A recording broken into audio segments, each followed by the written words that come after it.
Hello, I'm Jeff, and welcome to Snap Talk, your podcast supplement. If you've been following gaming closely the past few months, you know that there's been a rather large world kerfuffle going on regarding loot boxes and whether or not they constitute gambling. For the record, I am firmly in the camp that it is gambling, and while I can't perfectly speak for the boys, I'm sure they don't like schemes that prey on addiction either. At the moment in the US, things seem to be at a bit of a standstill. However, our European friends have seen progress made in curtailing this payment model. A couple of weeks ago, the Netherlands Gaming Authority has ruled that certain loot boxes are illegal, ordering the publishers to edit their games or face fines.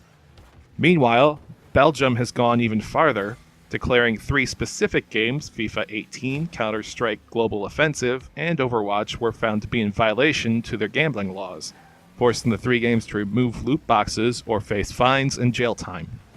It should be noted that Star Wars Battlefront 2 was also investigated by Belgium's Gaming Commission, but was dismissed because EA removed them before the ruling.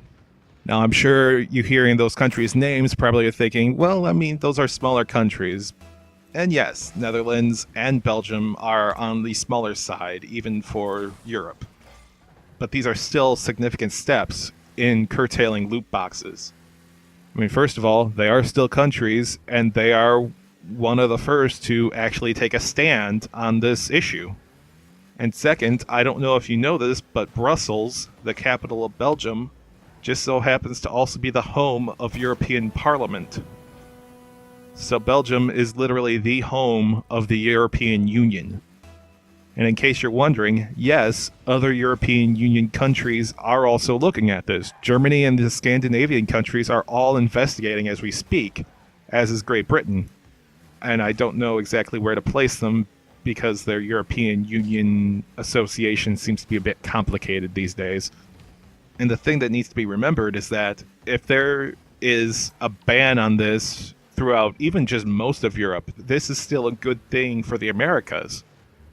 We all know that companies like to do the least effort possible to make as much money from us as possible. In the end, it could still backfire and be that we still end up paying for loot boxes while Europe doesn't.